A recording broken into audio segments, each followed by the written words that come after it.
The following program deals with a controversial subject. The theories expressed are not the only possible interpretation. The viewer is invited to make a judgment based on all available information.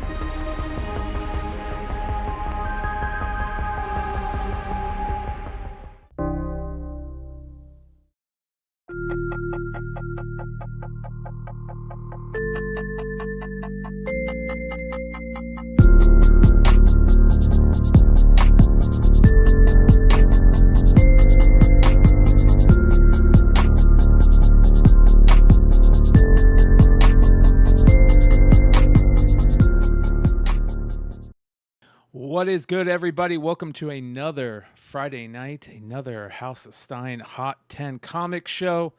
We got a nice chat going on tonight. I see a lot of the homies in the chat. What up, Chloe's Comic Swag, Jersey to the Bay, Brad Selden, Doc Joe, Comics and Sneakers, much love, brother, and a ton of other people. Shout out to Ronnie. Appreciate that, man. He says best show of the week, and I couldn't agree more, my friend. Couldn't agree more. Oh, for sure. So, good shit. Shout out to Vinny, our homie Vinny. 78 points of articulation. Lord Zero, what's up, brother? Merry Christmas to everybody, and much love to hopefully all you guys and your family out there. And much love to these guys next to me on the show. How you guys doing? OJ Pimpson joined as a subscriber, too. Hey, that's what I'm talking awesome. about. Nice. I love it. I love that name. It's hilarious. Yeah.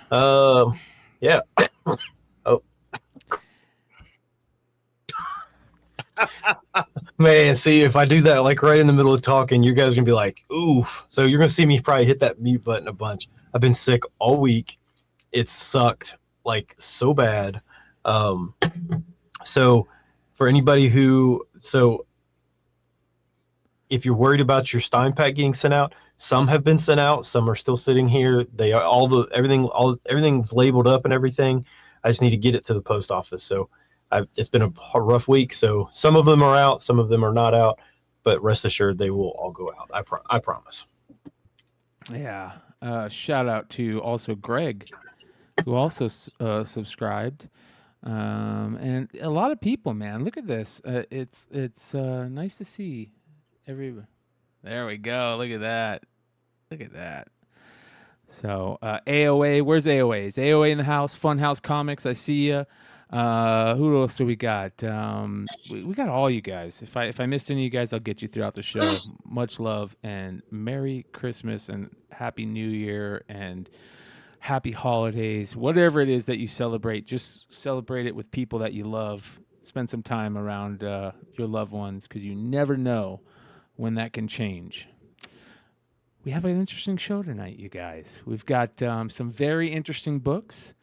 And you guys, we got that new segment that I hope everybody is loving, the Woe/Blow, which has some very interesting books this week on there. Stein has Jesus, dude, like you're finding these crazy, interesting books. And so I know, and so before like Brian gets into those, so what I was talking to the guys about, and I think this might be fun, and maybe it's stupid, I don't know, might be fun. So normally, like, it's just things that I find that I put on that, like, Woe is a really good cover, Blow's a really crappy cover. It's usually it's going to be something more obscure. It's going to be not anything that's like super like, that's whatever, but. So we thought I thought it might be fun if we actually just throw it to our subscribers. So if you're a subscriber and you have like a cover that you're like, I don't know if very many people know about this, or I ran across this, it's really cool. Send it to us. I'm going to send it to us in the subscriber. I'm going to just put a thing on the YouTube thing with a thing of Woe Blow books or whatever, and just comment on that, and we're going to start using your guys' picks for really cool covers, really crappy covers, and we will highlight whoever's we do. So there's no limit on how many you can submit. Don't spam it. I mean, don't put like 1,000 books or something, because we can't really go through 1,000 books. But if you see something cool that you think nobody knows about, with a really cool cover, and we'll pick from that, if that sounds cool. Hell yeah, I think that's a great idea. I think it's Love it. excellent. Yep. So, you guys let us know what you think. Make sure you guys hit that thumbs up. We got 84 live watching right now. Please hit that thumbs up, you guys. It really helps us during the live show.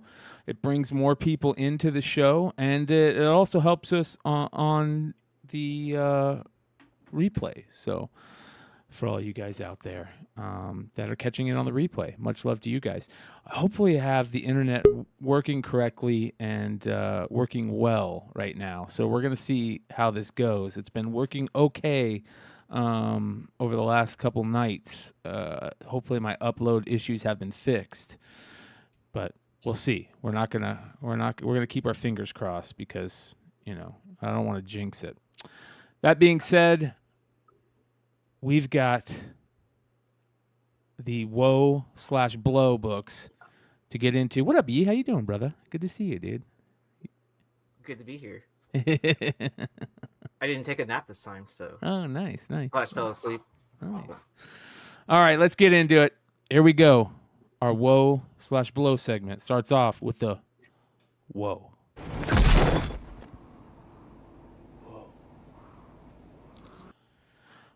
Another catalog / convention program / whatever you want to like oddities, a Sotheby's catalog from June 17th, 2000. Is that right? That's what it looks like. It says on the cover. Yeah. June 17th. Gorgeous Alex Ross cover. Wow. Yeah, this is like really odd. For sure. A Sotheby. First of all, I don't ever remember Sotheby's doing comic books. Yeah. Same. But yeah, they put this catalog out. I can't, now I could be wrong, but I can't remember ever seeing this particular rendition of Alex Ross and Batman before. Have you guys ever seen this anywhere else? No. Nope. No, I haven't seen it, but now you said it was Ross. I could tell it's Ross. I think I would have noticed it because the background is so damn good. Like, that is an excellent background. Hell yeah. Yeah. I should have, if I would have seen this, I would have bought this. You're not going to believe what this thing actually, because I just happened to run across it, like scrolling through a bunch of stuff. Can you believe what this thing actually sold for? 800. What it sold for? $50. What? That's $50 crazy. bucks. Signed too. What a deal. I know. Like I whoever bought it, man, like you were on it. Like I don't know. I'm almost not. Hopefully, I didn't get that confused with something else, but I'm pretty sure it sold for $50. Wow, man. Yeah, so it's not anything Sotheby's Alex Ross. I mean, just double check, just so I'm not like way off here, because it just sold. Yeah, $50. Wow, that is crazy. Yeah. And it's this exact one here, because I couldn't find another picture of it. So this is where the Alex Ross signature is on it. Yeah, that's beautiful, man. That's a great pickup for whoever got that. So, all right. Now we got to show them the worst of the worst, the blow. Oh, that blows. That blows. That blows. Yeah. Are you guys hearing that? Was that muted for everybody out there? Hopefully that wasn't muted for all you guys out there. Let me know if that was muted. I'm still testing out all the sounds. But we've got a Big Trouble in Little China. Is this a 1 in 100? It's a 1 in 100 variant. Wow. And my God, this thing is so bad. Like, yeah, that's rough. Dude, it almost looks like a mad ball, bro. it's oof. Dude. It was so, like, when I first saw it, I was like, okay, the dude is terrible, but then I saw it was like on a wife beater, and you can see like chest hair, and you're just like, it is. And what is worse? Okay, so even worse is the back cover. You're not gonna believe what it says. Well, let's see. Hold Oh on. my gosh, let's go. Little China 1 in 100. I think this is what. Let me see if I can find a picture of the While back you're cover. finding it, I want to show everybody some of the good covers to this run. Look at the Adam Hughes, so good, from San Diego Comic-Con. That's a really good one, 2014. Let's see like here. the What one else do we 25. got? This Eric Powell, that's interesting, but it's like cut off his head. What the hell? And then this one's interesting. Gabriel Hardman, left side and right side. What the heck? This is a gorgeous Frank Cho. You get the black and white too. And then there's a Dodson that's pretty good. But man, look at the Tyler Stout. That is Yeah, that one I think that's the best one. Oh man, I didn't realize there's that many covers for this book. yeah, good stuff. Excellent, beautiful. So yeah, this Here, one's I'm gonna let's see if I can send this to you, Brian, real quick, so you can put it up on the screen. right. You're gonna laugh at this back cover. Oh, You know what dude. the best part about this cover is the chest hair, because it looks like a pube stash. Oh man, it's so Right? it's It so looks like bad. Aiden O'Connell stash. It's like you didn't understand the assignment. Like, do comic style, but are you designing a T-shirt? Yeah. Oh wow, All right, Brian, I threw it in the in That's the terrible. little side chat. I Look, like that. China is here. Wow, It's, what? And This it's is got gonna- like a little. this is gonna go good with a couple of our almost 10 books tonight.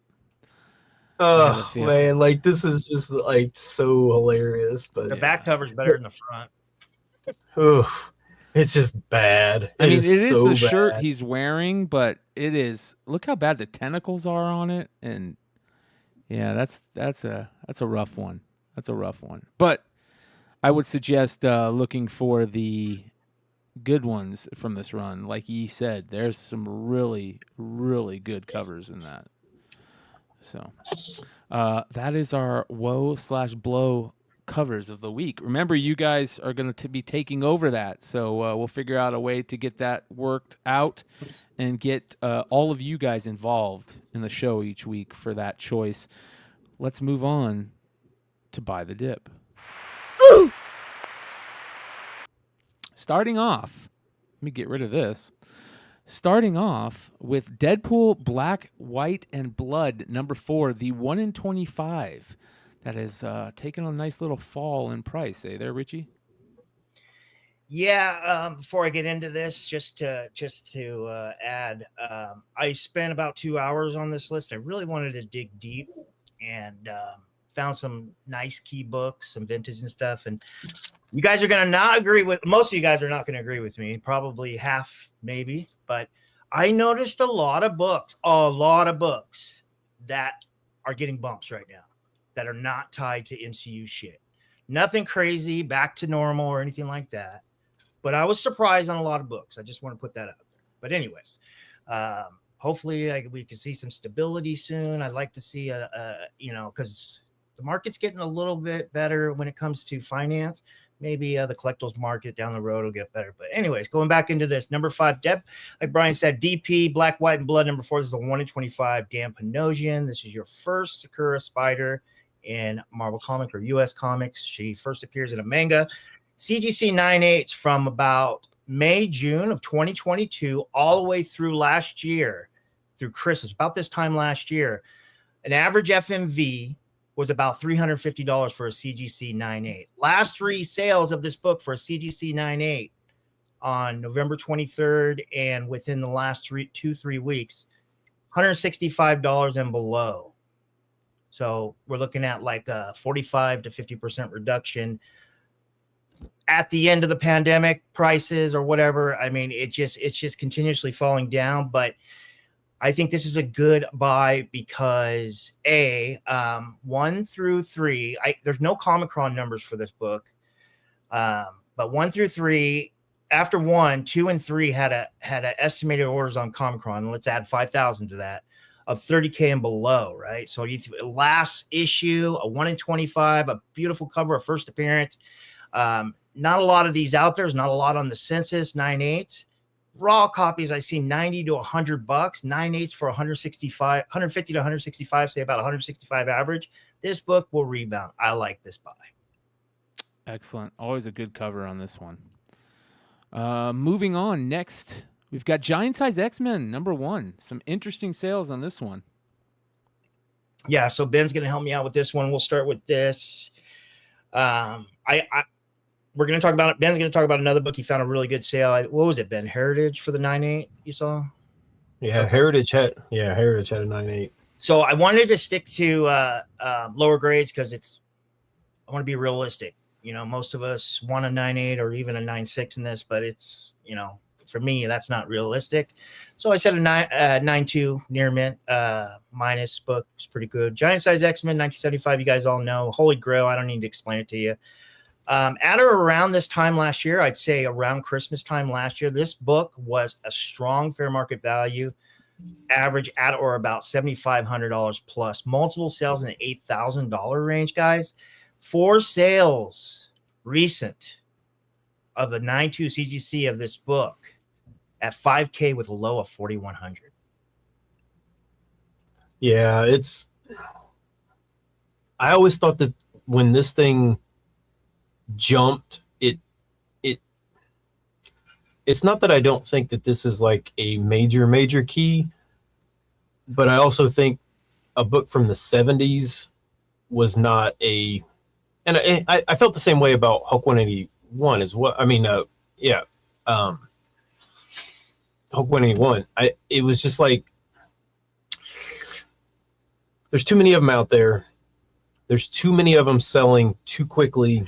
It feels like these are selling as like just like some kind of money funneling. People are getting out, man. A lot of people system. I really think that a lot of people that got in during the pandemic as like a investing type thing, or maybe they saw like how much money people were getting and they went crazy and they went, oh, I got to get some of these. And then they see the market falling. I think they're like, oh, I'm just going to get out and take my licks before it completely crashes. And a lot of those people don't understand comics, I don't think. But I could be wrong too. I mean, you know, that Sotheby's auction was pretty crazy for that 9/8, or not Sotheby's, Heritage, $16,800 for a 9/8 on December 19th. Yeah, that was this week. And obviously, again, it was a CBCS, but I mean, that was the lowest price in 4 years for a 9/8. And that thing's been 30K plus. So when you're looking at a lot of these major keys, and you start looking at the nosebleed grades, you know, when you're talking 9/8s of these things, there just aren't that many of the 9/8s out there. When you see those tanking, because generally the higher the grade you buy, the more safe it is long term. If you see those tanking, that's when it gets a little worrisome. Yeah.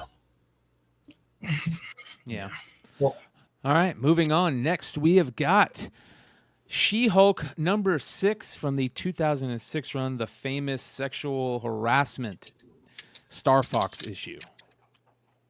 Yeah, I put this at #3 because it's kind of like a quirky, fun one in a sense, because I like the cover a lot.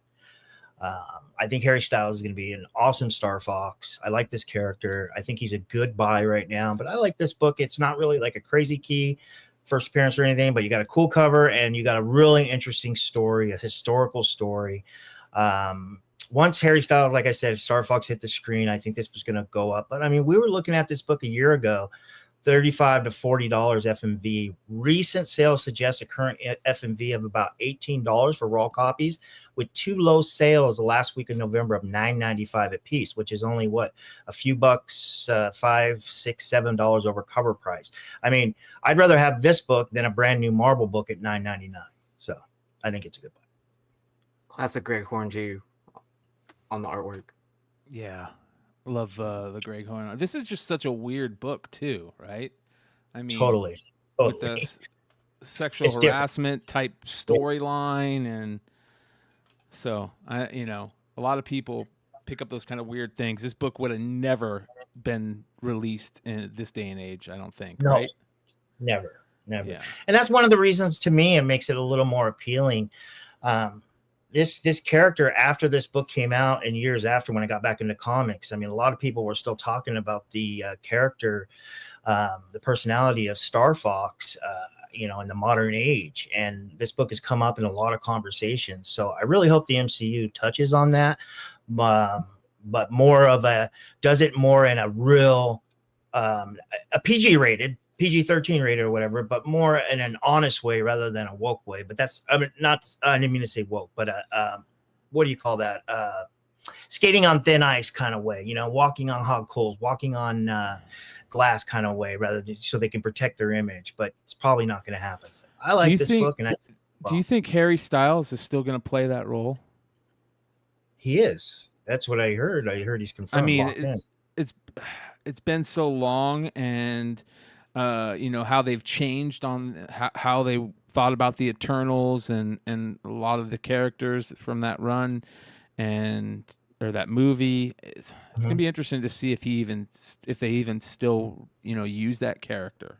You know what I mean? I think I'm almost positive they have him and what's the other one's name? Dupe. What his first appearance was in A Strange Tales, I think 179. Is his name Dupe? I don't know. I can't remember, but those two are supposed to be confirmed, and they are supposed to be working tandem in the MCU. So, like the Slimer looking character. Yeah, from X-Force. Is that? Am I thinking of the wrong character? I think Pip the Troll. Pip the Troll. That's what I meant. Pip the Troll. Yeah. Yeah. With all the changes that they're gonna make for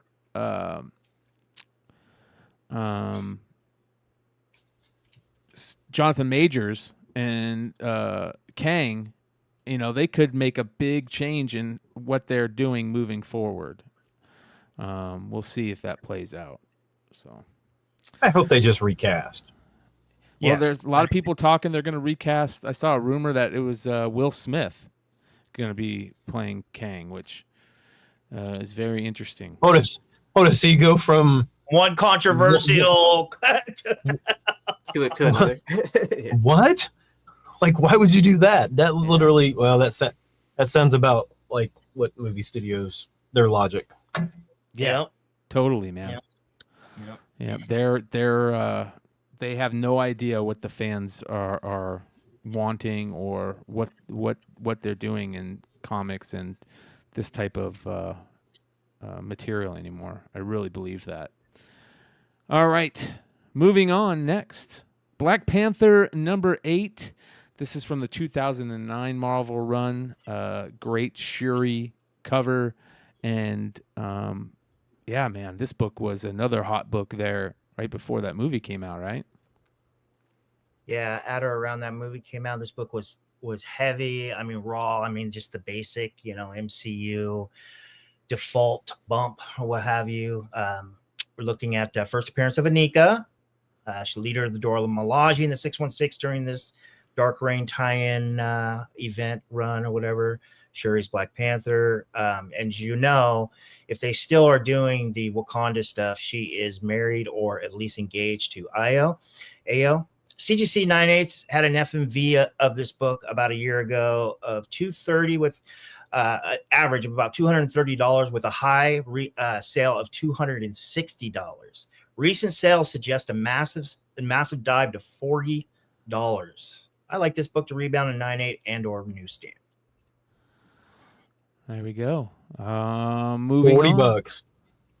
We've got Iron Man #55, classic key right here. 3 awesome first appearances, including a character we just talked about in Arrow/Star Fox. Yeah, I like this one a lot. I think this is a great buy. I mean, this has been a great buy for a long time since Thanos died, right? But it did start seeing signs of life again in a CGC 9/2 as well, because it's all I can afford. But February of 2022, throughout this year, all the way up to October, I average out the FMV multiple sales of a CGC 9.2 of this Invincible Iron Man 55 at or around 1,900 FMV US. That's $1,900 with a high sale of $2,100. Now, a fair market value suggests recent sales of $1,300 with a low sale November 28th of $1,080. In my opinion, this is a holy grail. I love this book to rebound, especially after all the things I've been hearing. I picked up one of these off of my buddy Kyle not too long ago. I think I bought it like a 6.0 or 7.0. I can't. Maybe it's an 8.0. I can't remember. I got to go find it. This is a book that I always wanted, and I'm glad I finally own one. Great book. All right, that is the Buy the Dip segment this week. Make sure you guys go check out Richie's channel, Spec Media, for more great content that is going on over there. So very interesting stuff. That is Buy the Dip. All right, here we go. Moving on to the Almost 10.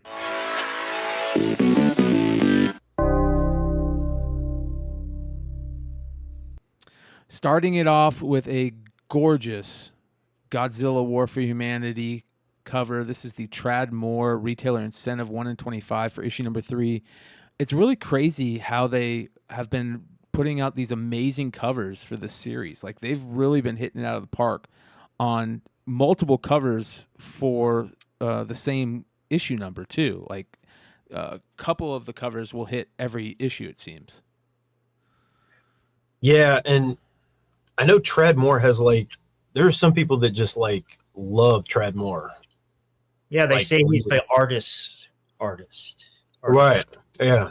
He just has, like, a huge following, but Yeah. I would think that this one is probably going to be really hard to find. Yeah, came out this week. I mean, it came out this week. It's a number 3, 1 in 25, from IDW too. from IDW. So it's not like it's a heavily ordered book.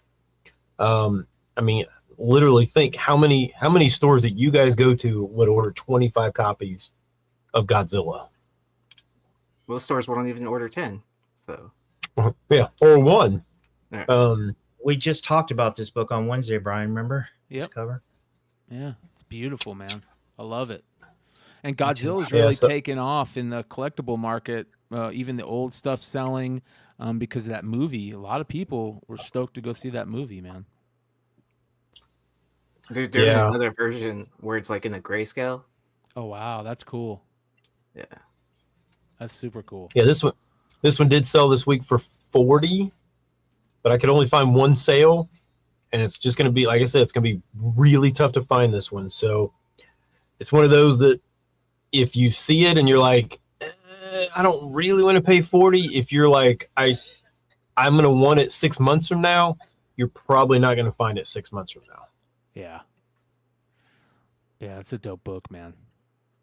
Justin Shannon says, I suspect Trad Moore does a lot of drugs. His stuff is really trippy. Sometimes I dig it, other times I don't. All right. Moving on. This is another interesting one. Death Zone. It is a one-shot or a graphic novel. Limited to 300 copies, supposedly. Came out from Copra Press in 2012. I don't know anything about this, Stein. Yeah, I don't know much about it myself. I know the I don't know if he's the writer or the artist. Fife, Fiffe, has done some other things for, what was that Copra title that we talked about? It was a while ago. Well, you always seem to find these tough to find books, and of course this is on Recalled Comics. It is a rare self-published book. It says it's a 16-page self-published color homage to the Suicide Squad comics by fan and artist Michelle Fife, that you said. It was a giveaway when purchasing a cover print on the artist's Etsy store and was dedicated to the creative team behind the early Suicide Squad comics by John Ostrander and Kim Yale with art by Luke McDonald that Fife had read and enjoyed as a kid. So very, very cool. Here is an interior page you guys can see really quickly where he's got all the characters. That's actually pretty cool now that I'm seeing this. I mean, look at that. It's like just a fan's love for a series, and he said, "Screw it, I'm just going to make my own." Yeah. That's awesome, right? Yeah. Yeah. How much did this sell for? Well, this sold for $500. So, yeah. And people are in the chat or in the side chat are asking what is on this cover. I can't tell. It looks like, I thought it was like initially I thought it was skulls, but then it's not skulls, and it's like I don't know. Then I thought it was like chicken legs off to the side, but that's not chicken legs. Almost looks like waves. Who knows, man? But it's awesome. Like a severed hand or something. The interior stuff is crazy. Looks really cool. 16 pages. Hey, it looks like from the left to the right, it looks like it fucking looks like dead cats. Yeah. Like rigor mortis set in on three dead cats. There's some interior art to it. So, yeah, man. Just his love for the character. So, that's super cool. Yeah. And he shows all the characters and then who created them, which is very cool. That's pretty cool. Man, look at that. I don't know what the fuck that is. Sorry. You don't know who these characters are? No, the cover. I'm looking at the cover. The cover. Yeah. Man, that's super cool. That's a perfect almost 10 book right there. So, all right, here we go. Moving on. Hot Rods and Racing Cars number 20 from 1955. I'm going to go grab something while you talk about this. Hot Rods and Racing Cars. This is apparently the final pre-code from this series. So this is from 1955. Nice. Yeah. The copy that sold was like in good VG. Like when looking at the interior photos, all the pages were dog-eared on the inside. So not great shape at all. You said 3.0? 3.0? Yeah, probably just kind of just glancing at the photos and stuff. Yeah, probably. I didn't really look at the state. I didn't look at it too close because I didn't buy it, but I didn't even know that there was a comic book series called Hot Rods and Racing from the 50s. I mean, I didn't even know that, but that would make sense though. For that it would for sure. This one in that condition sold for $80 raw. So I mean, it's that's not. I don't think that's necessarily a terrible price, but I also don't. I mean, I don't know what like premium people put on like last pre-code issues, if any. I've told this story before, but this reminded me of it, and I actually found this book going through my magazine stuff. I used to work in the space and defense industry, and my mentor, who hired me over there, was one of the best engineers that I ever worked with, and he started out as a musical engineer at a recording studio recording Stray Cats, and he transitioned. And if you know anything about being a recording engineer or an environmental test engineer, you work with frequencies a lot. And he went from being a studio technician engineer into a environmental test engineer for space and defense, and taught me everything I knew in my 15 years over there. He was just one of the best people I ever met in my life, and he was really into cars. He owned an original Shelby Cobra that he had restored, and it was funny because he always drive it to work, and everybody would geek out, and so he's really into Shelby Cobras and stuff. And I went and found where the first time ever the Shelby Cobra was mentioned, and here it is in a sports and car magazine. This is the first place, as you can see right there, Shelby 260 cubic inch AC Cobra.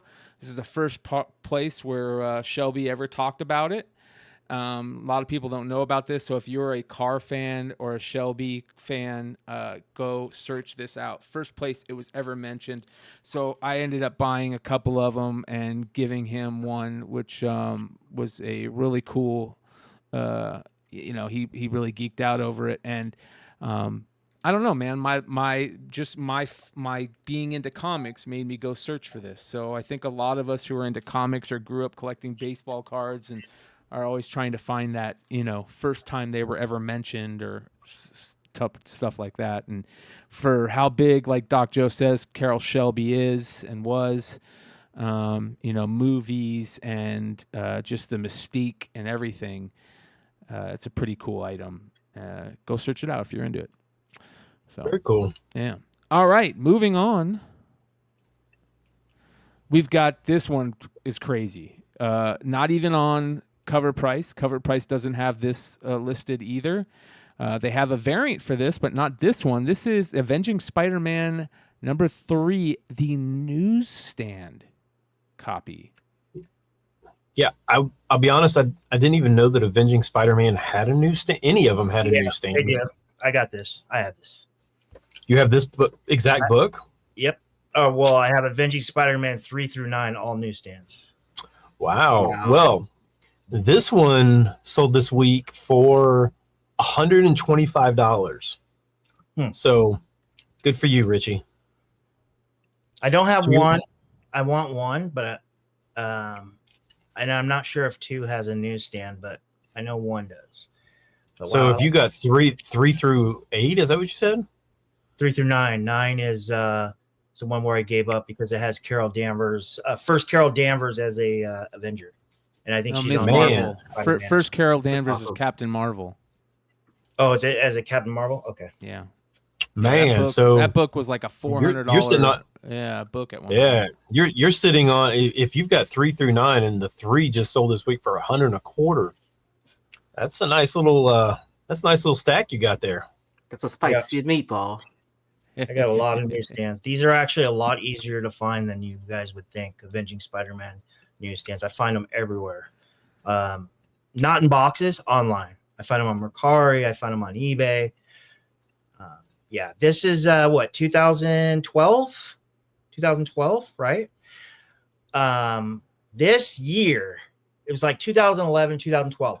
All through 2009 to 2012, there are tons of books, newsstands that people don't even notice. They just list them on eBay or Mercari or Amazon, wherever. So, that's good information. Hell yeah! Marvel stopped newsstands in what, 2013?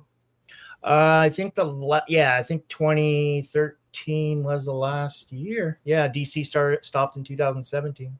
Yeah. Very, very cool. All right, moving on. Oh, this one's very interesting.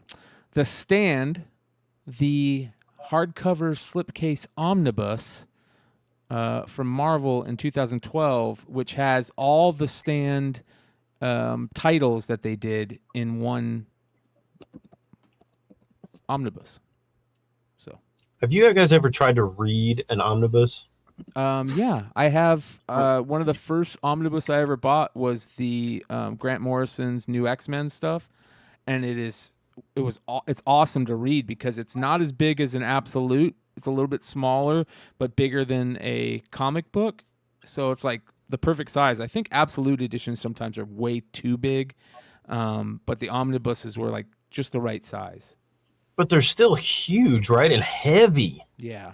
Yes. It's like 3 times the size of a textbook, Yeah, I mean, and I'm thinking like in the middle, like the pages, because there's so many pages, like is it hard to see in that like where they're glued together? What do you mean? No, I don't think so. In the binding, when you open it up. Like where the pages come like down like this. Yeah, I get you. Where you got them where they're so tight they won't Yeah. flatten out enough, like in a comic book, where you can see the inside portion of it. Yeah, you're But probably the pages right. are big. But the pages are slightly bigger, and I think they gap it out a little bit. Is that what they do? I think so. I don't have an omnibus. Let me see. I've got the biggest one I've got is this big. So this isn't. That's the biggest thing I've got. It's not an omnibus. Oh, it's like the size before. I mean, this one's got $100 cover price on it, so it's pretty big. I guess I've never actually read it. I don't even know why I have it. I guess okay, it flattens out pretty good. Yeah, I'm sure that was maybe a reason, that one of the things that they really wanted to make sure you could read the whole comic. It'd be kind of stupid otherwise. But comic companies are stupid sometimes. Yes, they are. Yep. So, what did this one sell for? This one sold for $350. Wow. Was the Stand comic book good compared to the Stand book? Great question that the chat is going to have to let us know, because I did not read any of the comics. I remember when I was probably early teens, they did that big event series with Gary Sinise on TV. I remember watching that, and then I went, now I got to go read the book, and I started reading the book, and the book was just like too much, man. It's massive, the actual book. And I was like, forget this. But I know a lot of people, Stephen King nuts out there that love that book. I don't think I've ever read a Stephen King book. Seen a bunch of Stephen King movies, Yeah. which he hates. Drive, baby. Except for I think he did like The Green Mile and Shawshank, right? He did? Shawshank. How could Stephen you not King? like Shawshank?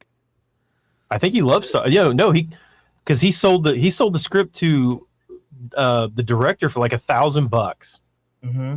and the director never cashed a check and sent the check back to Stephen King later. La-di-da Records. Thanks for the subscription. All right. Here we go. Moving on. Oh, let's get started. Like I said, that China book was going to do well for the almost 10. And we've got Savage Dragon number 226 from 2017 on the list tonight. And I always wondered, who is that character that a Savage Dragon is running with? Because isn't that the same character that he has on that one book with the shaved book? Mhm. Oh, that bald is beautiful. Yeah. Yep. Who is that character right there? Does anybody know? I'm not really sure. Yeah, I'm gonna look that up real quick here. Yeah, so you're going to see with this book and with the next almost 10 book, obviously I would say the number one thing that is on every water cooler across the country is Donald Trump. Whether you love him, whether you hate him, whether you could care less about him, there's pretty much there's more people talking about him than Taylor Swift, for sure. And if you can overcome Taylor Swift, then that's going to make people want to, again. So what we find here is Eric Larson is as anti-Trump as you can probably get. Yeah. I mean, so that's what this cover is all about. But there's not that many. because again, nobody bought Savage Dragon, so it's not heavily ordered or anything like that. This one was selling for about 20 to 25 this week. They said the stream has crashed. No, we're not crashed. I'm watching it. Yeah. Stream is crashed. No, we're not crashed. Yeah. We're good. We're good. Yeah. So this sold for $40 this week. Again, it's an uptick for sure. That's Savage Dragon's daughter-in-law, that character. Oh, really? Mm-hmm. Kind of weird that she was sitting on top of his shoulders naked. Kind of weird, right? It's a little strange, but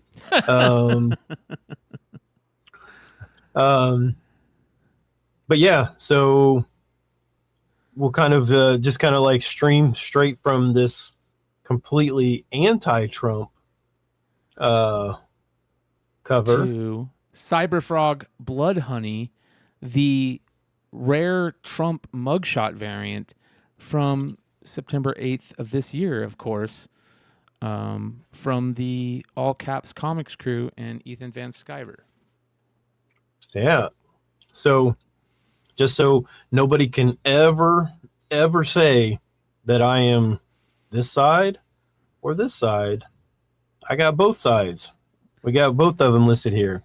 Both are, again, whatever you think about him. I don't really care what you think about him. It makes no difference to me. But there are camps on both sides. Some people, whoever want to hate him, want to pay. Whoever want to love him, want to pay. There are other books out there of Trump that are selling. So this one sold for $150 this week. Wow, this is a tough book. I don't know how many they printed, but I found a Twitter post where Ethan said, tomorrow at noon Eastern, a 7-day mugshot variant of Cyberfrog Blood Honey is on the Dark Harvest campaign. We're going to a fourth printing on Cyberfrog #1, having sold out of all other printings. While we're doing that, we thought we'd be fun to make this. This unique variant of Blood Honey is print to order. If we sell 500, we're printing 500, plus enough to cover lost or damaged orders. There will be no second chance offers. It will not be sold on our eBay store. You will have 1 week to put in your order, and then that's that. See you tomorrow. So it'd be interesting to find out how many they actually printed. So Ethan and the crew out there, if you're watching this, or any of the CG people or happen to be watching this, let us know how many you printed of this issue. All right, moving on. Hey, so Brandon said, that's a really funny comment. What side do I kick my feet out on while sitting on the fence? Hey, you know what? I learned many years ago, and this is something that I think, unfortunately, people in our society today can't quite grasp. Right. Is burning bridges never works. You don't burn bridges. And you need to listen at all times and be respectful at all times. And that art is gone from our society, and which is why we are stuck in this completely polar spot. And I'm not quite sure we can actually come back from that. Yeah. I hope we can, but I'm not sure we can. People can no longer have a conversation about a subject, for the most part, without getting angry. So, especially this subject. And it is what it is. All right, moving on to a absolutely gorgeous, crazy Frizen book that I didn't know about. Serenity Leaves on the Wind, issue #1 from the 2014 Emerald City Comic Con, limited to supposedly 1,000 issues. Yeah, this is definitely not a Frizen cover you see very often. You may see, I would assume if you're up from the Northwest, you would probably see these. So like, I think isn't like Furrbird from like the Northwest. Yeah. So, you know, it's probably one you may see more up there. So this sold this week. It sold in there was 3 books. So there was this one, and then another number 1 variant that is a Laura Martin cover, and then just like a B cover or something like that. So the other 2 probably weren't really that big of a deal. It was mostly this cover, sold for $155. Wow. And I'm not sure how hard it is to actually find this book raw anywhere else. Yeah, I feel like we talked about this on Long Short, or Long Story. Yeah, Long Story Short. I had to think about my own show. But yeah, it looks familiar. Yeah, it's a ghost book, I imagine, one of the Frozen ghosts. So, and of course, it is, you know, the Firefly world, and it looks like it's being written by Joss Whedon's son. Is that Zach Whedon, Joss Whedon's son? That'd be interesting. So, the Firefly universe is one of those few IPs that the fans still absolutely love, and they don't get enough content, right? It's one of those IPs where the fans are still pretty rabid about and excited about the IP. They just don't get the content. Whereas, you know, IPs like Star Wars and the MCU, we get the content, but it's just garbage. So, that being said, let's move on next. Go ahead. Oh, real quick. Zach Whedon, Joss Whedon's brother. Joss Whedon's brother. Okay. Thank you. Brother. There we go. All right, moving on. This is a cool one. This is a magazine, I believe, not a pulp, a magazine, Complete Detective Cases from July of 1941, which has the art direction from Joe Simon and Jack Kirby art on page 22. So very interesting magazine right here. Yeah, this is a weird one for sure. I thought about putting this like just in the in like the golden age, but then I was like, nah, this is more like an almost 10 book because nobody's ever even heard of this. I mean, this one actually only sold for $75, and I think that's probably like cheap, I think, but how do you know? There haven't been any sales in like 3 years on this, so who knows? Yeah, this is probably a tough one to find. A lot of people don't know what this is unless you're a real big Golden Age creator, a Jack Kirby fan, something like that. This is a book that a lot of people would just sort right past, just go right past, So I love stuff like this. Again, the Almost 10 just showing great, amazing books. And while we're here, I want to remind everybody, the Almost 10. What is the Almost 10? The Almost 10 is the place where you see books that might have sold throughout the week that we might not know about, or we think that a lot of people might not know about, that is worth sharing. And every once in a while might be a book on there that is just too close to getting to the Hot 10 list. But for the most part, it's cool books like this that we like to share with everybody that most people might not know about. So, how much did this sell for again? 75. And Brian, are you hell bent for the hot seat, like it says there on the cover? She's getting ready to jump out a window, man. It is really kind of strange. Yeah, passion shill for the Vice Lords. 15 center too. Facts from official files. So, all right, moving on. Buffy the Vampire Slayer, #1, an Art Adams cover, but the gold foil edition. I will say that in general, I'm not a big Art Adams fan, but This one, I don't know why. This one has a little bit different look. Maybe because it's 25 years old. Maybe it just looks. I like the It looks monsters different. or the vampires in the back. I think the vampires look really good. So I don't remember this having a gold version. But this was only these golds only sold for like $10-15. But this week it sold for 40. So Wow. Not bad. Wow. I feel like Impressive. 40 is even a decent buy. I feel like I don't ever see these. Right? I've never seen this. I think Yee looks like a Buffy fan. Actually, I've never watched Buffy, but Fail. but I'm wondering if they did something with the gold foil, if it was like limited, or are they all like that? I don't No, know. no. I don't know where the Buffys came or the golds came from. Yeah, they are supposed to be limited, but I don't know what they're limited to. So, $40 seems like a decent buy on this one, to be honest, if it's in nice condition. We have one more Almost 10 book this week that I thought I would throw in here. That I saw a sale on that was very interesting. It is a foreign book this week. Le Journal de Mickey, number 772, from Hachette Publishing in 1967.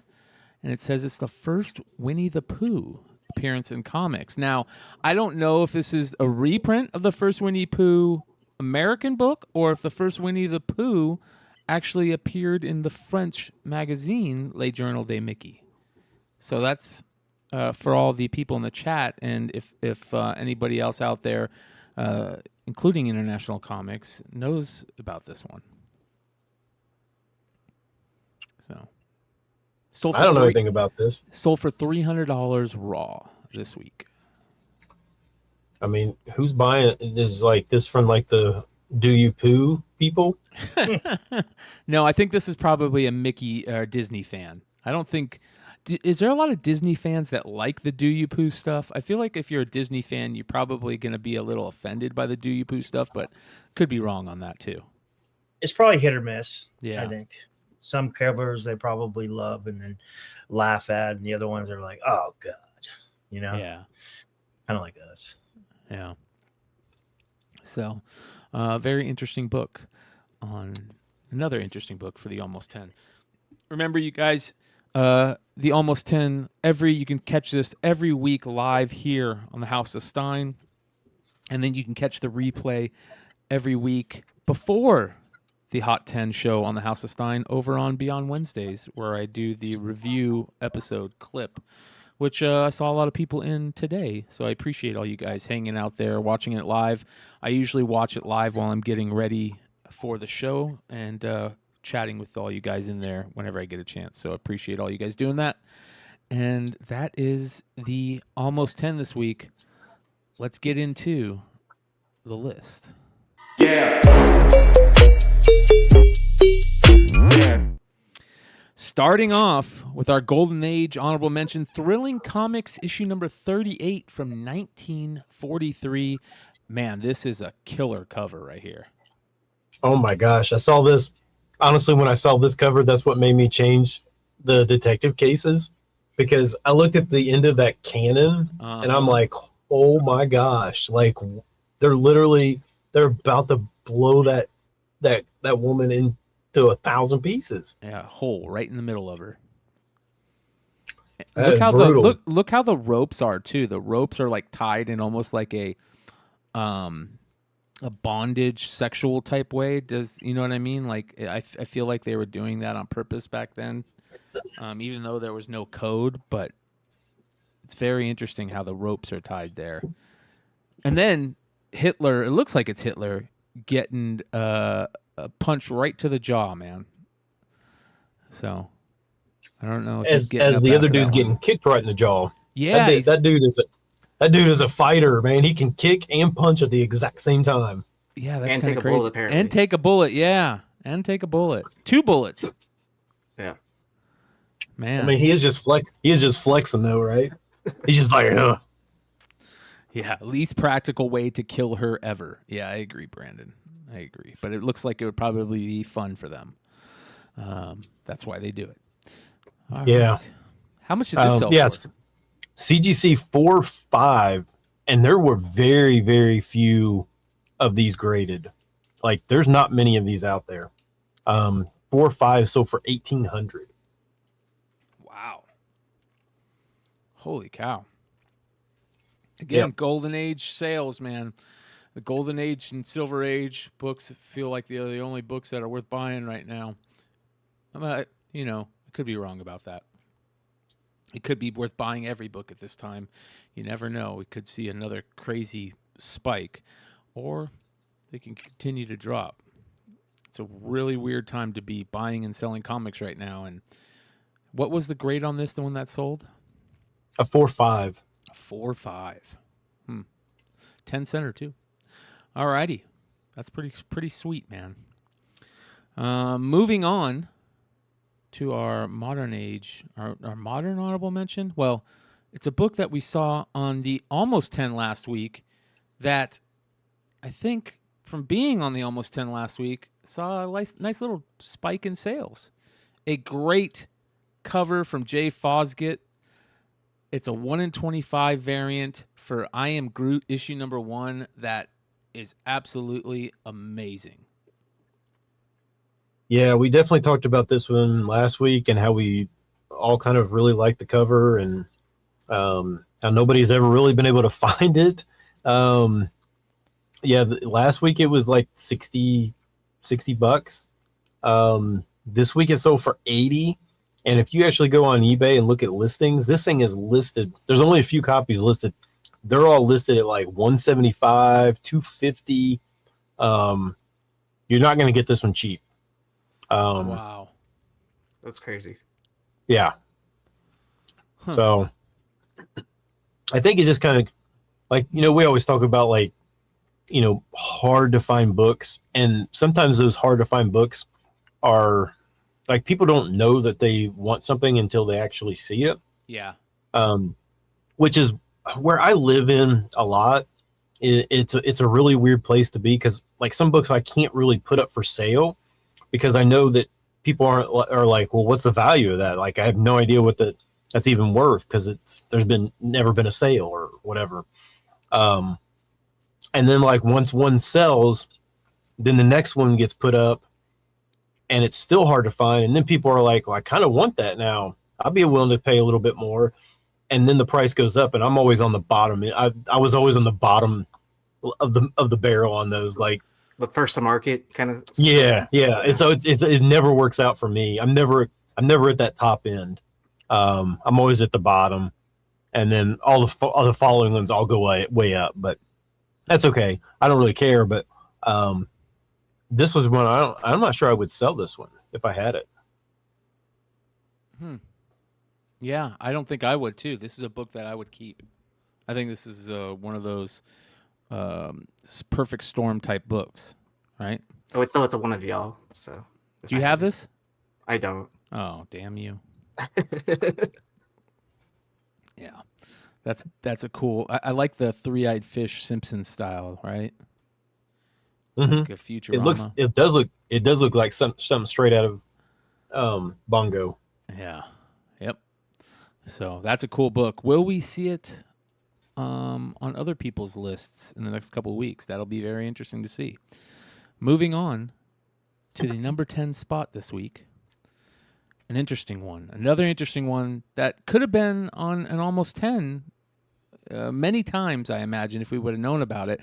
Rock and Roll Biographies, issue number 13, the Tool issue. And you got to love how it's got like the H.R. Geiger kind of feel on it. And for those of you guys that don't know, Adam Jones worked in the special effects industry and movies such as Terminator 2 and other cool movies. And I think that's probably why you kind of have that effect feel on it, along with all that Tool art that's very, Geiger-ish. So yeah, I feel like, because isn't it Gronoff that does like all the Tool, like Mondo posters he and does a couple all of that them, stuff? Yeah. I feel like they missed the boat, and they could have used, because those Granovs are amazing for this. So I feel like they should have used Granov for this cover, but this one's a weird one. Like, there were multiple sales this week. The prior to this week, the last sale that I could find was a CGC 9.8 that sold for $27 for a CGC 9.8. This week, multiple raw sales, 30 to 35. So their raws were selling higher than what the last CGC 9.8 sold for. So I don't really know how hard this one is to find. I can't say that I've ever bought a rock and roll biographies comic, because I just don't find that super interesting. But That's a cool cover. It's a cool book. Yeah. I think Actually, do you pick up? Oh, go ahead. No, go ahead, you. I was gonna say I actually do pick up some of the different musician comics that are out there. Like I have a NoFX comic because of all the influence from like punk music and all that. So I thought it was really cool when I got into comics. I was like, oh, there's a comic for this. So yeah. I think they missed the boat also by not making Maynard female, because he always, I remember him always playing. I've seen him like 2 or 3 times. Whenever he plays with Tool, he'll come out as dressed as a female, and they missed the boat on that. But they also missed the boat on the Adi Granov too. So very interesting.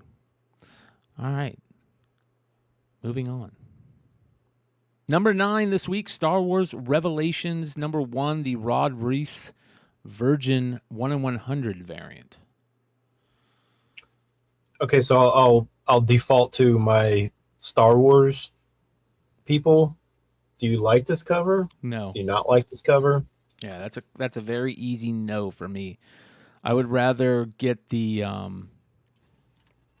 what is the Jabba variant where it looks like Boba Fett's probably in his eyes. Let me see if I can bring that up. Yeah, This is okay, but I don't think I would buy it. Yeah. Yeah, I mean, Marvel does this with these 1/100s on all these Star Wars books. I think they just, I don't know. Yeah. But I mean, it does have Thrawn on the cover. It does have Vader on the cover. I mean, how many Vader, Thrawn, Luke, Mace? I mean, Lando. There's a lot of people on the cover. But I like the De La Torre one too. Rafael De La Torre, the Jango Fett. That's a good one too. But you're right. There's a lot of characters on that cover that wouldn't be on a cover together. Again, the Luke with a yellow lightsaber thing always throws me off. But they like the use of that a lot too. Yeah. But this one did sell for 110. This one sold for so it's above 100. I don't know. Wow, that surprises me. That this is. It surprised me too. It's not a good cover. It's really not. I don't think it is. That's not me talking trash to the artist or anything. I'm a big fan of Rod Reese and a lot of his other stuff, but I don't like this one. So, but it's at the number 9 spot this week. So, I wonder if it is reused art. OJ Pimpson says 1/100 reused art ? Pass forever unless there is a mega key potential. So maybe he's just talking about how it's reused from the normal cover, which I agree. It's very interesting how they do that stuff nowadays. So, all right, moving on to number 8 spot this week. Doctor Strange number 10, the Lobos Ski Chalet Virgin 1/100, which also came out this week. And I've been making fun of these Ski Chalet books every time. And why did they choose to pick Ski Chalet for variants, right? That's a weird thing to choose for variants. it is odd. I don't really understand the point, other than they just wanted to put characters in snow, I guess. But I'm not sure why they're skiing. I don't quite get it. But I actually like this one. This one I have no problems with. And you guys don't hear me say that often. No. But Well, here's the interesting thing. The other covers to this issue, there were some really good covers to this issue. Did you see all the other covers? I did not. So the regular A cover is really good. Oh, that is good. All right. Is that Ross? No. Yeah, it is Alex Ross. No. I was like, it sure looks is like Alex Ross. Yeah. Yes, it isn't Alex Ross. What? What? No, it is Alex Ross. So, but look at this one too. Emilio Laso is a 1 in 25. Kind of reminds me a little bit of J. Scott Campbell in a way, but A little bit. I a can little see bit, but better. Right? I mean, J. Scott Campbell, his male characters sometimes aren't the best, but man, this is a good cover. I thought really good one. So a lot of good covers this week, and here's the Momoko, which, you know, I showed Momoko some love last week with the vamps versus werewolves, and these nightmare covers have been really rough. But this isn't a terrible one for Momoko. If it was any other artist, I'd be like, "Yeah, this is dog shit." But it's Momoko. It's pretty decent. Yeah. I'm trying to make my fingers really long, like Dr. Strange's.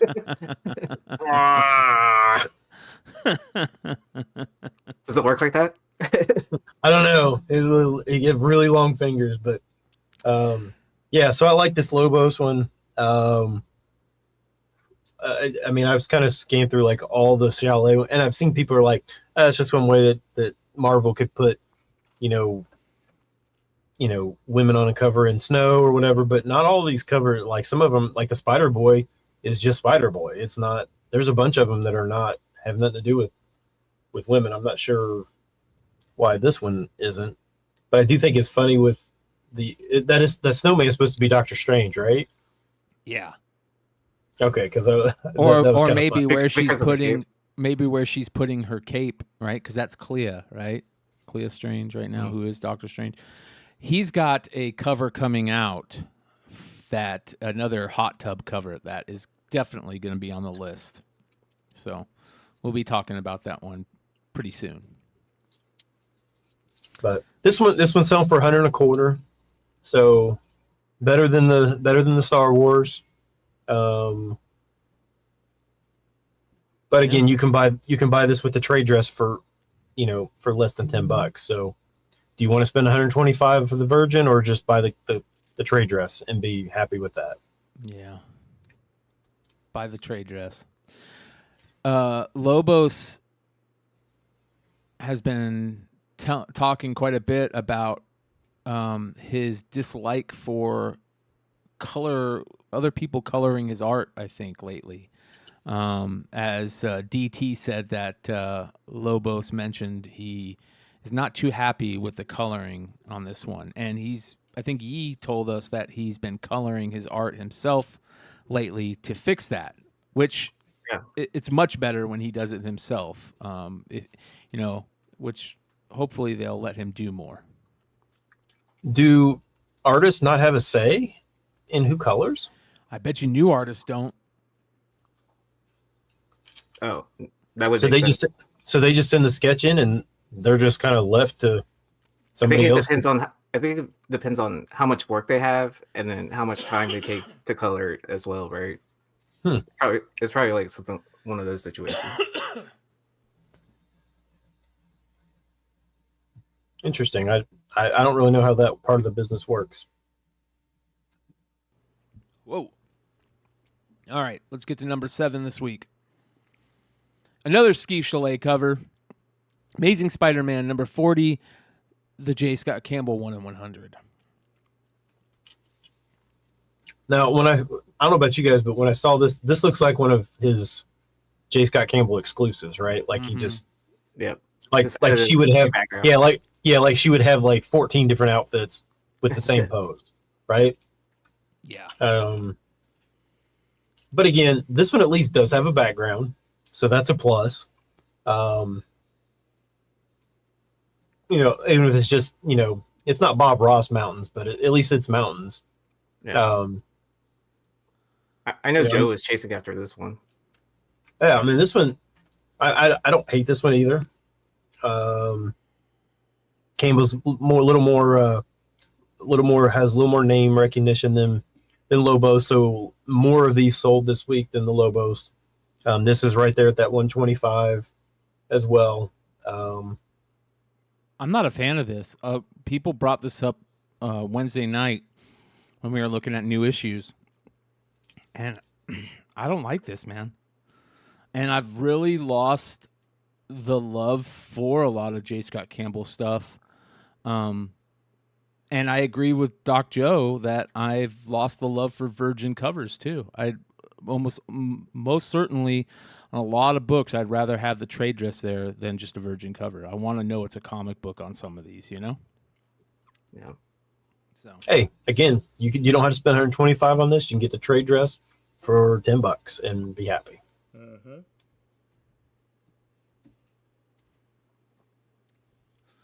OJ Pimpson says, "Is this an A or B cover as well?"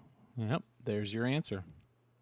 Edwin Aguilar says, "Almost got this till I saw the trade dress."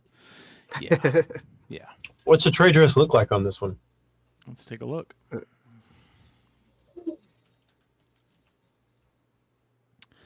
Amazing Spider-Man number 40.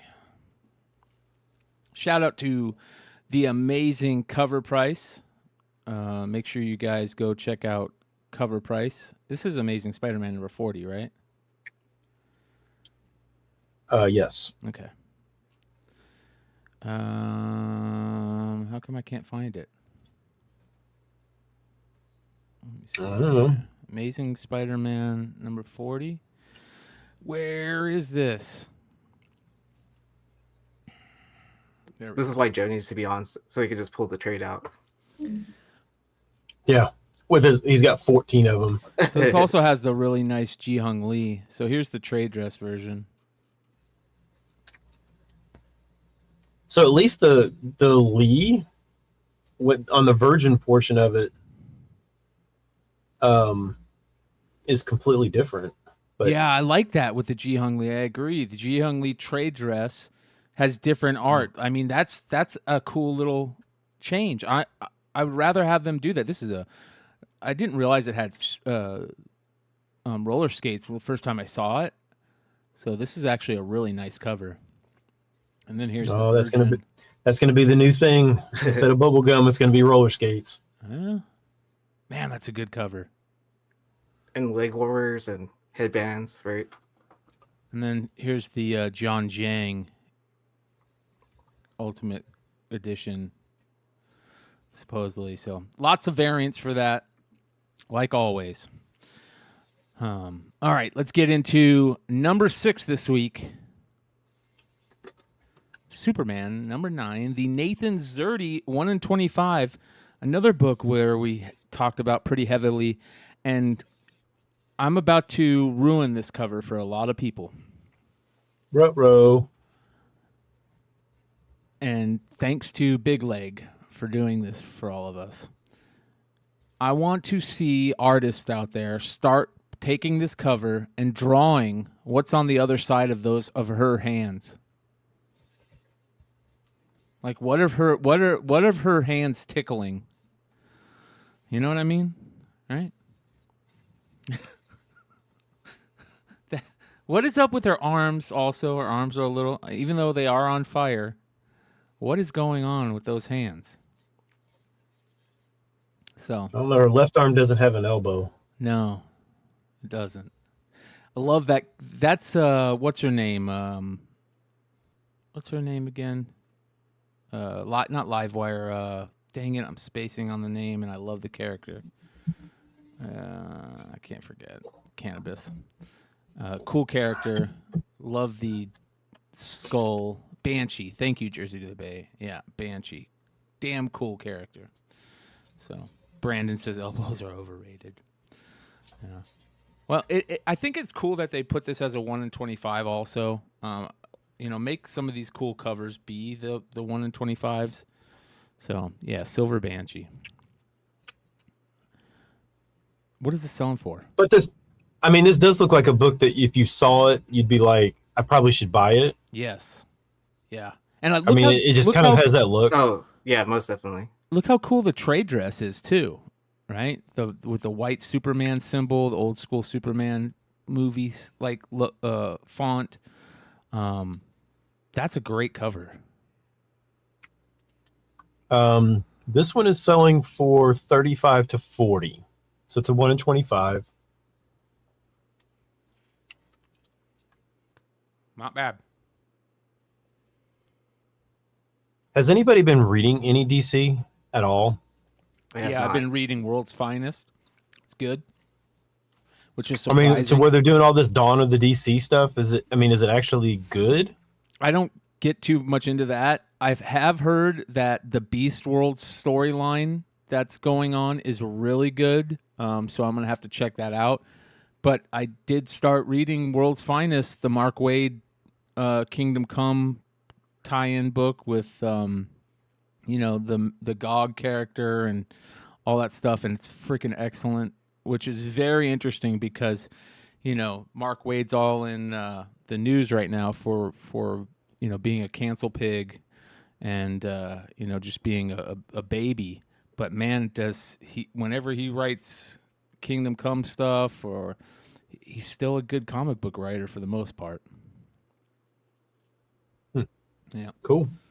So, I think that DC also is doing much better writing over the last year than Marvel, too, from what I'm hearing. Not many people are reading comics at all, which is sad. It is, for sure. And myself included. Yep. We just, time is of the essence, and it's the only thing that's more valuable than anything else, right? Because you can never get it back. So Very sometimes true. reading comics is not the most important thing. All right, moving on to number 5 spot this week, halfway through with 186 watching this December 22nd. Hopefully you guys are getting ready to spend the week with your loved ones coming up and you're off of work. At number 5 this week, Animal Pound number 1, the Scotty Young Black and White Virgin, which is a 1 in 100. And shout out to Funhouse Comics. Mike has instantly called me about this one and said, "Have you read this one yet?" I said, and we had talked about it when we had seen the Ash Can, and we had kind of said, man, I'm not going to buy this book. This book looks sad to me. It's not something I'm into. It looks like there's going to get hurt. Animals are going to get hurt. I'm not going to read this. Well, Mike called me and said, "You need to read this." So I read it, and it was pretty damn good. So I'm definitely going to be keeping an eye on this moving forward. Threw me for a loop, a kind of loop that Stray Dogs did.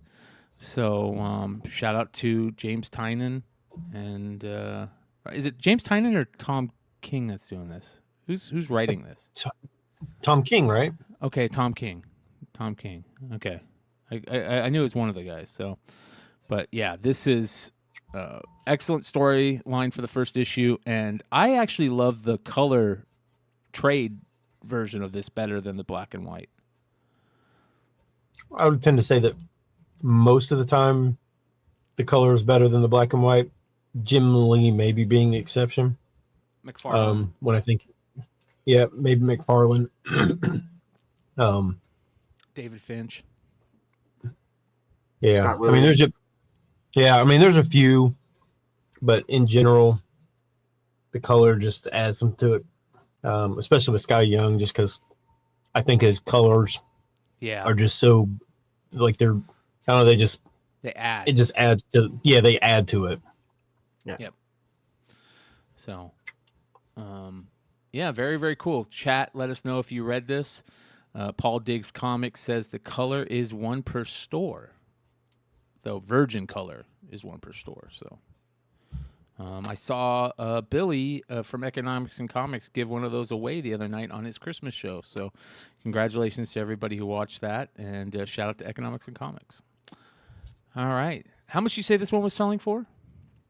This one is selling for $130 to $150. Wow. Wow. Excellent. That's Scotty Young for you, man. Pretty amazing. Yeah, I remember. Don't you remember, like 5 years ago, everybody was like, "I'm tired of looking at Scotty Young stuff. Like, stop doing these." And now He went to that next level. yeah, like it's crazy. Yeah. I mean, good for him. Good for him. I agree. He's a great dude. Really killer. Everybody that's ever met him has said he's just a really good dude. He does great stuff content-wise. I remember he did a podcast way back in the day when podcasts first started. And, yeah, shout out to Scotty Young. And continue making that moolah, baby, because he has got to be the #1 cover artist in the game, hands down, right now. So, DT says Boom site had this for $79. So there we go. People forget about buying directly from some of these publishers. I mean, we've talked about it several times and given you guys links. Don't sleep on ordering now. Sometimes when you order directly from some of these publishers, I mean, you're risking condition for sure, because a lot of times they're not sending them. They might send them in a bag. Yeah, it might have a bag, no board. They might just stick it in an envelope. You don't really know how they're going to ship it to you. So, I mean, you are taking a little bit of a risk, but I'm trying to think if I've bought directly from Boom before, and whether I think I have. I feel like they bagged and boarded everything, but I could be wrong. I've had it both ways, from ordering directly from Boom. Uh-huh. Like the early days, like they didn't send it in the bag and board. They just put it like in one big bag. And of course, it showed up damaged or whatever. So, Of course. yeah. Of course. All right, halfway through the list, you guys hit those thumbs up. 181 watching live. Let's get on to the #4 spot. Silk, issue 14. This is from 2016? Yeah, 2017, I think maybe. 1 in 25 Todd Knock. I remember this, but why is this back on the list all of a sudden? I'm not sure exactly, but apparently this one is really hard to find. Prior to this week, these sold for about $200. But this week, this sold for $300 raw. Yeah, and now if you look at it, and this cover bothers me because she literally has no crack. Yeah. I mean, there's none. I mean, it's terrible. But other than that, I don't hate the cover, but that really bothers me. But yeah, just do a quick search on this, and you'll see what people have the few that are listed. What people are actually asking for this. So, Wow. I'm not sure if you're going to be able to find this one sitting somewhere, but definitely, if you do, it would be flippable for sure. Interesting. Well, there we go. I wonder who's that character that's on there with her. Anybody know? I'm lost on this one. I don't know. It looks like he's in blackface. It's a skull. It's a Dia de, maybe that's a skull. Dia de los Muertos type stuff. Who knows? I don't know. Interesting looking character. All right, moving on to #3 spot this week. Beneath the Trees Where Nobody Sees, issue #1. Just jumping up on the list after being out now. I think it's issue #3 is getting ready to come out, right? Maybe. Yeah. Yeah, #2 came out last week or a couple weeks ago. Yeah. Yeah, I don't know. This one was selling for, I mean, for the A cover, selling like 15 to 20. Now it's 20 to 30. And this is, I wouldn't say it's it's got the same type of trajectory as Something's Killing the Children, but it's a little earlier than Something's Killing the Children. That one took a couple issues before people started. Before really launched. Yeah. You know, and I think that's why, like, on Something's Killing the Children, like issues like 3, 4, 5 sell for so much because nobody was ordering them until like after issue 5. I don't know. I still do want to buy this though. I mean, I would like to. I mean, I probably just read it digitally, and I probably should just do that. Dude, the interior art looks pretty interesting too. Check it out. The funny part is, I've had 3 copies of this, and I've sold every single one of them, and I still haven't read it. Really? Yeah. Not bad. Well, a lot of people loving this series so far. Only 2 issues in. Get the 3rd one coming out soon. It's a whodunit, says Parker Lee.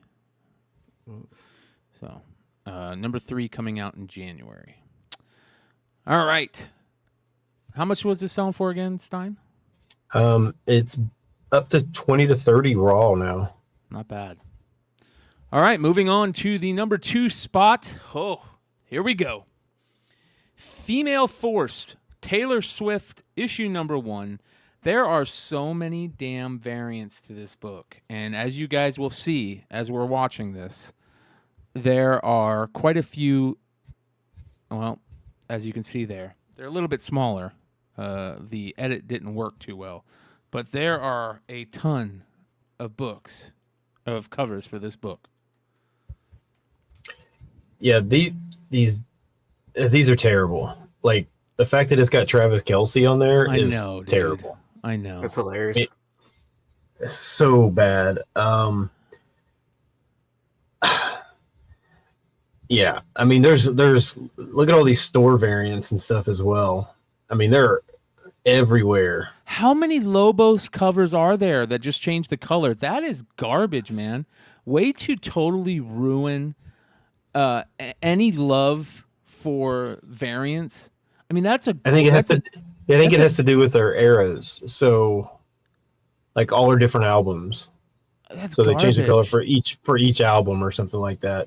That's I mean, obviously garbage. obviously it's a cash grab. Yeah, big time. And somebody now the one the Spider Gwen, that's a Spider Gwen homage, right? I'm not sure. It Yeah. says Daily Bugle. I don't know. Ooh, that's rough. Well, I know. Look at it. It looks like she's like wearing like a dog face or something. It looks like she's got shit underneath her nose. What is that?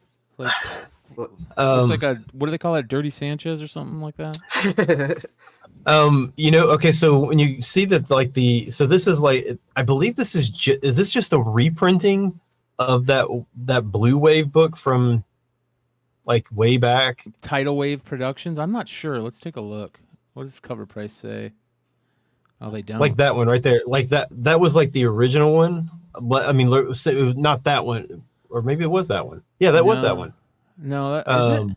No, I don't think so. This came out. Oh, this year. okay. So Yeah. it looked like that, but it was from like Blue Ocean or Blue Waves or something like that. So if you, and I could be wrong, I don't know, but there is a free comic book day of Lady Gaga that actually has a preview of that Taylor Swift issue in it that came out before that Taylor Swift issue. Wow. So now you guys know me, and I hate free comic book day stuff, but it does come before that. So if you are looking for like a really cheap spec thing, find that Lady Gaga free comic book day thing. You can probably buy that for like $1 or $2 or something like that. And it's got Taylor Swift inside there. Before that issue came out, that Fame, whatever it was, Fame Taylor Swift, whatever it was. So it's funny, the store that's doing that with the multiple Lobos cover is one of the stores in my area, and Lobos is doing a signing. I don't remember when, like a Saturday sometime. Oh, Yee, are you getting your camping gear ready to camp No. out to get that? Not at all. Well, Well, Come I gotta be on. honest, dude. The Lobos one is the only good one, the only art that's good in my opinion. But they ruined it with how many times they did color variants on it. Like, what the hell? And also, she's kind of got a flat butt there, doesn't she? What's going on there? I mean, at least she has a crack rather than silk. I mean, silk didn't have the crack, but Eugene, do you have which one do you have? Do you have the Free Comic Book Day, the Lady Gaga one? Is that what you're saying? Yeah, Eugene says got it with thumbs up. So yeah, which one? Man. Yeah, the Fame book was 2010 according to Mile High. So there you go. Yeah, so the Free Comic Book Day came out before that one. Now, I don't know if that's her first appearance in comics. It might be. Not that it really matters, but some people like that. Free Comic Book Day one, he says. Eugene says. Okay. Yeah, so that one came out before. So, like I said, if you're looking for a cheap spec play on Taylor Swift stuff, go with that. There we go. Who are the other people on there? I see Travis Kelce. Who are the other three people? Oh dear God. First of all, the one looks like they look terrible. The one in the top right, like it looks awful. Yeah. Like her face doesn't look real at all. Are those the people that sit up in the booth with her? Or is that like Her Patrick friends? Mahomes' wife? And Maybe. You might be right. I don't know what she even looks like, but I know they're all up in the booth with her. Yeah, I wonder who those other people are. We'll have to keep an eye on that. All right, you guys.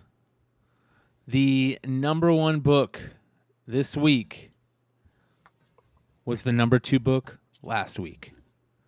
Street Fighter Masters Kimberly, issue number 1, the Ickpot Market Appreciation Edition. And boy, did we get a lot of comments about this book last week. Yeah. I mean, I kind of figured it.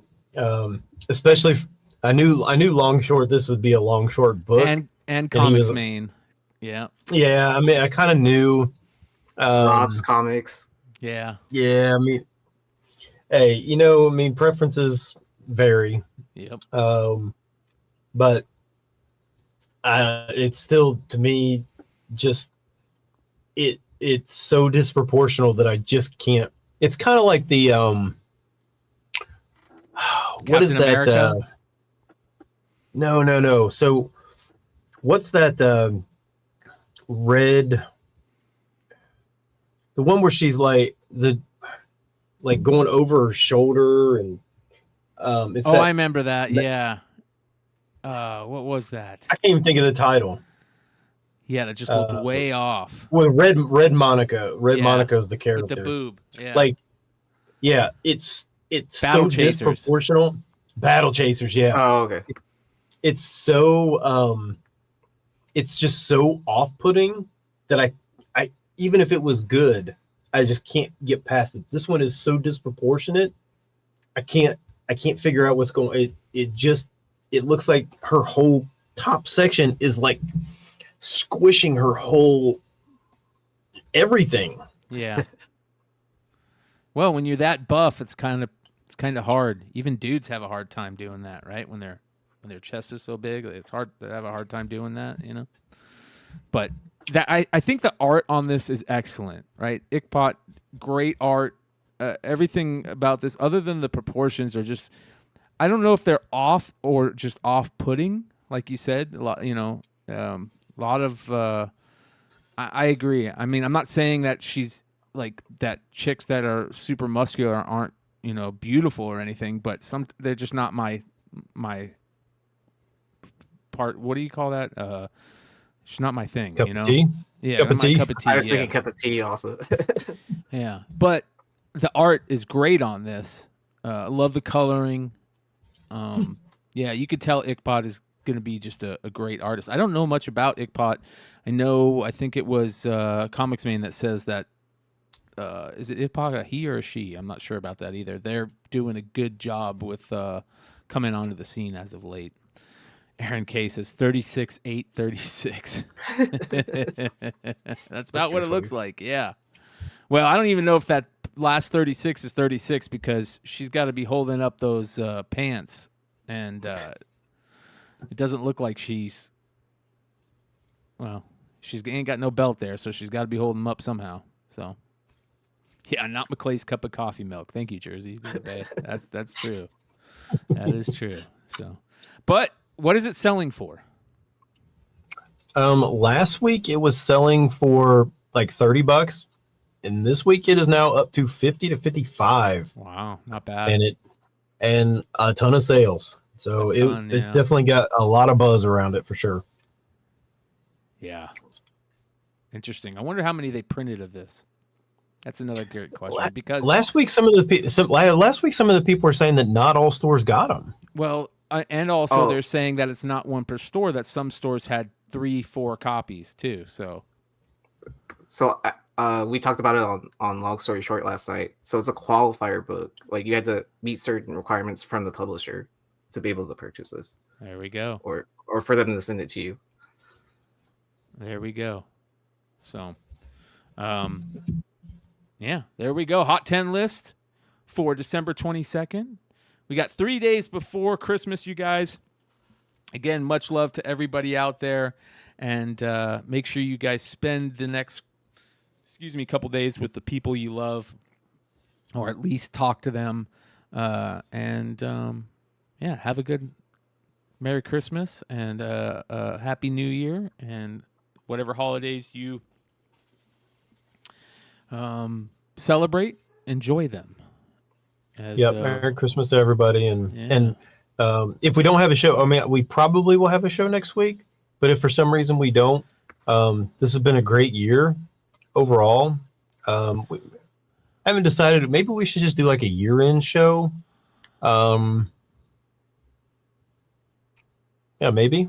Yeah, we'll figure something out. Tomorrow night. For Modern Comic Mayhem, I'm just going to do a hangout show. So if you guys got a couple beers, maybe a nice Jack and Coke, if you like that type of thing, or a nice Tito's and soda, I will be partaking in RSO and some very excellent grape Kush that I just picked up. So we're just going to be hanging out.